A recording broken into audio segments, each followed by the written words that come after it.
quelles options il y a pour préparer notre projet, pour déposer notre projet et pour accéder au financement. Et normalement, il y a des options, la démarche spontanée. Ça veut dire qu'on nous, on identifie, la commune identifie le besoin, elle se concerte en interne pour comprendre quels sont les besoins des techniques. Elle prépare une présentation des projets, elle définit son projet, elle définit les objectifs, les activités. Mais aussi, elle fait une recherche active des possibles bailleurs de fonds pertinents. Ça veut dire des bailleurs de fonds dont la stratégie et les priorités de financement coïncident avec les besoins identifiés, avec les types de projets que la commune veut mettre en place. Elle contacte les bailleurs de fonds, elle présente son projet, elle communique les pourquoi et les comment. Et finalement, elle soumet son projet à financement à cette bailleur de fonds. L'option numéro 2, c'est de répondre à un appel à projet spécifique qui est lancé par un bailleur de fonds. Dans ce cas, c'est le bailleur de fonds qui définit sa stratégie et qui définit ses priorités de financement et qui lance un appel à projet compétitif et ouvert à plusieurs entités éligibles, parfois à plusieurs pays et parfois spécifiques pour la Tunisie. Alors, dans ce cas, la commune, pour pouvoir accéder à ce type de financement, elle doit notamment être informée des appels à projet, réviser si elle est éligible, réviser l'appel à projet, les priorités et les activités qui sont éligibles pour financement, et réviser si ce type de projet répond aussi à ces besoins. Comme on a dit, ça ne vaut pas la peine d'accéder à un financement pour faire un projet qui ne répond pas aux besoins et aux nécessités techniques de la commune.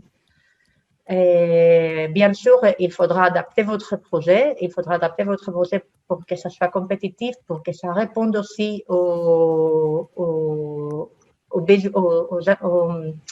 à la stratégie et aux priorités du bailleur de fonds.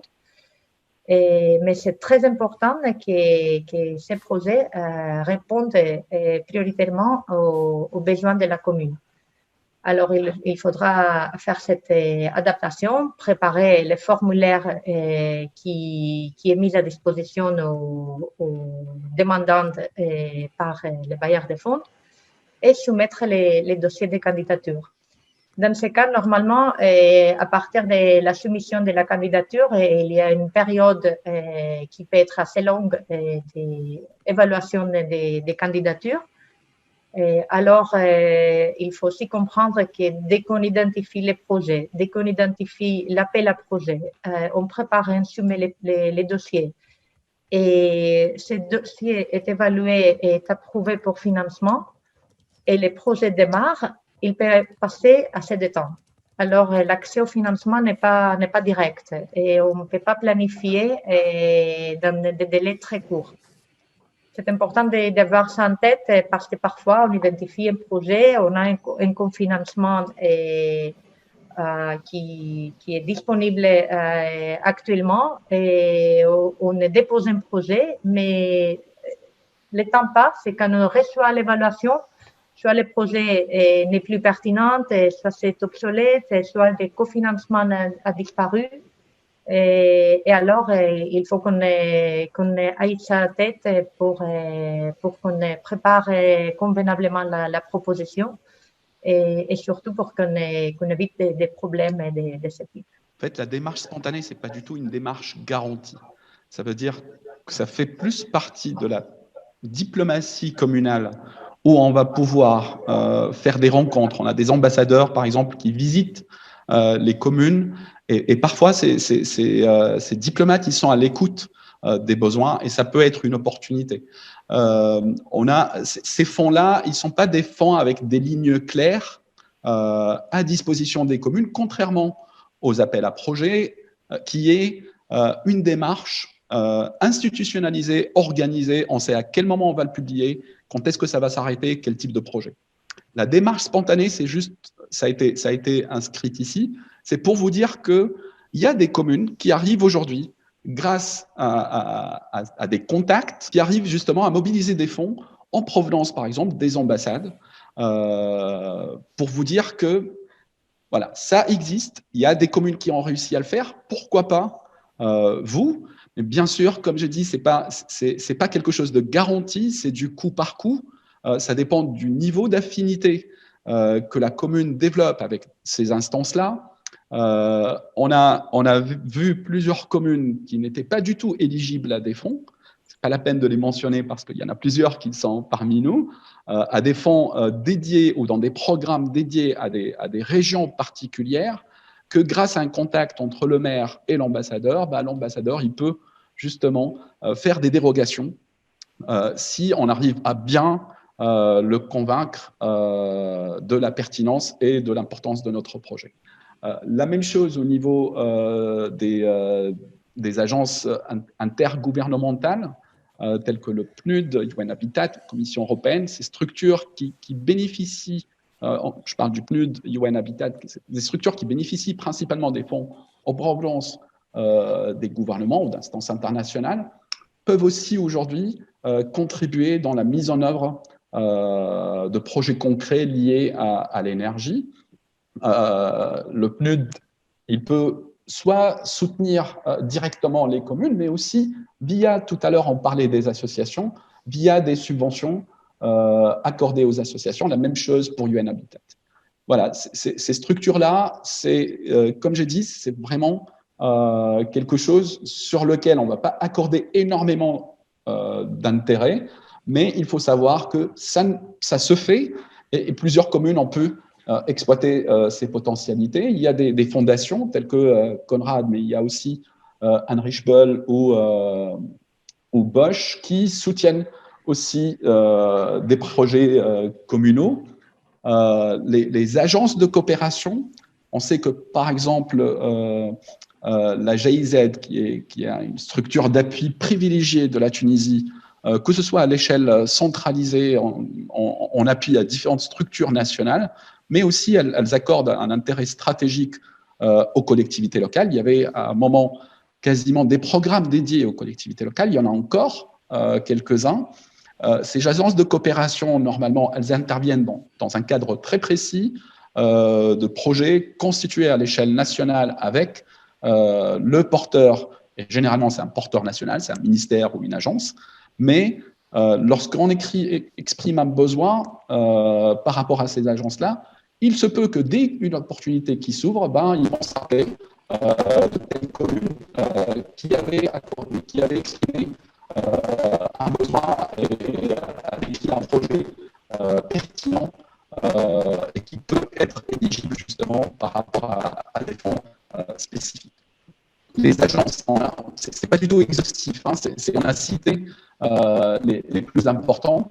La même chose pour les institutions financières. L'AFD, qui est un organe qui agit aujourd'hui en appui des communes, principalement via la Caisse des prêts ou le ministère de l'équipement, il n'est pas habilité de soutenir directement les communes, mais l'AFD aussi, c'est un partenaire incontournable dans le montage de projets de partenariat avec les villes françaises. On va aborder tout à l'heure le fonds d'appui à la coopération décentralisée française. L'AFD, c'est un partenaire privilégié. L'AFD a plusieurs projets dans des territoires où les communes participent, notamment des projets de réhabilitation du patrimoine ou des choses comme ça. N'hésitez pas à vous rapprocher de ces structures-là, parce qu'au moment donné, ils peuvent éventuellement suggérer que votre commune bénéficie d'un appui spécifique accordé notamment à la question de l'énergie et le climat. Alors, on est On va entrer en détail après et on voulait vous présenter des différents types de bailleurs de fonds et d'appels à projets qui sont pertinents pour les communes tunisiennes et qui peuvent vous aider à financer vos projets de transition énergétique. Et là, on est dans une logique d'appel à projets compétitifs et d'un lancement d'appel à projets dans lequel il faudra donc préparer une proposition et déposer une proposition. Et dans ce cas, il s'agit dans la plupart des cas des bailleurs de fonds pour lesquels il faut créer un partenariat provenant de différents pays. Et ça veut dire que normalement, vous ne pouvez pas accéder à ce financement avec un projet dans lequel la commune est le seul partenaire. Il faut créer un partenariat. Et parfois, il faut mobiliser des intervenants, il faut mobiliser des partenaires qui proviennent du pays d'origine de l'appel, soit des partenaires qui proviennent des différents pays européens. On va réviser après avec détail les différents bailleurs de fonds qu'on présente dans cette slide, notamment les programmes de coopération transfrontalière du bassin méditerranéen de l'Union européenne, de la politique de voisinage de l'Union européenne, les programmes Italie-Tunisie, un programme de coopération transfrontalière qui est spécifiquement dédié aux partenaires du sud de l'Italie et de la côte tunisienne. On va aussi réviser les possibilités qui sont offertes par la plateforme REPIC, une plateforme suisse dédiée à l'efficience énergétique, la transition énergétique et l'efficience des ressources. On va aussi réviser les possibilités que les ministères des Affaires étrangères de la France ouvre aux communes tunisiennes. Et aussi, on va vous expliquer quelques opportunités de projets d'appui direct qui existent et on va faire un exercice concret dans ce cas sur les City Climate Finance Gap Fund, qui est un fonds pour le financement des projets de transition énergétique et contre les changements climatiques, sur lesquels vous pouvez déposer votre projet directement.